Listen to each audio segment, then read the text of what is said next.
J'ai pas bien compris pourquoi on va bientôt mettre fin à la captivité des dauphins et des orques dans les delphinariums.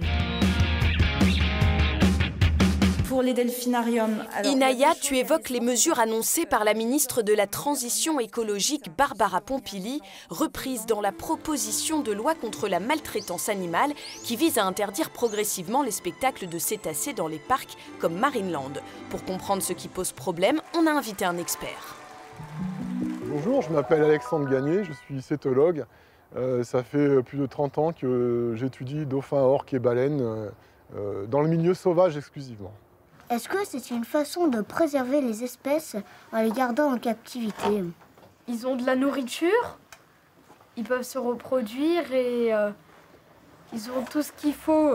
En tout cas, c'est sûr qu'ils vont pas mourir ou qu'ils vont pas se blesser parce que là, on les protège. Les dauphins ou les orques doivent être capables de faire l'ensemble des comportements qu'ils ont en milieu naturel. Donc là, clairement, c'est un critère qui ne peut pas être satisfait en captivité, quelle que soit la dimension de l'installation. Dans la tête des dauphins, ils sont heureux ou pas. On ne peut pas le savoir s'ils sont heureux ou pas. Ils sont, entre guillemets, obligés de faire des spectacles ou des petits tours, tu vois, pour nous amuser. Je trouve qu'il faut les mettre dans un endroit plus spécial pour eux. L'une des solutions évoquées serait de déplacer les dauphins et les orques vivant dans les parcs vers des sanctuaires, des espaces protégés en mer comme il en existe en Grèce. Un des arguments, c'est de dire, dans un refuge, ils ne vont plus être obligés de faire des numéros, de faire des exhibitions pour le public. Il n'est pas du tout dit dans le mouvement actuel que les dauphins ou les orques ne seront pas vus par le public. Et dès qu'ils sont vus par le public, en fait, il y a ce qu'on appelle une imprégnation des animaux par rapport à la présence humaine. Et ça les rend quasi automatiquement inaptes à être lâchés dans le milieu sauvage. Difficile de trouver la bonne solution car les dauphins nés en captivité n'ont par définition aucune connaissance de leur milieu naturel. Est-ce que quand on relâche les dauphins, ils sauront se débrouiller seuls?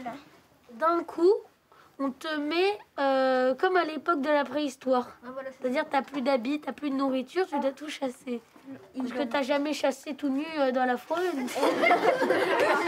Les dauphins et les orques, pour pouvoir vivre en liberté, ont besoin d'être dans un groupe. Et ces groupes n'admettent pas n'importe quel individu comme ça, parce qu'il vient, entre guillemets, bien sûr, frapper à la porte. Les dauphins et les orques communiquent avec un répertoire de signaux, de signaux acoustiques. Et si le nouveau venu ne partage pas le répertoire acoustique du groupe qui est en milieu sauvage, il sera incapable de communiquer et ce sera une raison supplémentaire pour qu'il soit éjecté, je dirais, manu militari, d'un groupe sauvage. Donc c'est extrêmement difficile, je ne vais pas dire impossible, mais c'est extrêmement difficile d'envisager la remise en milieu sauvage d'un dauphin qui a été captif.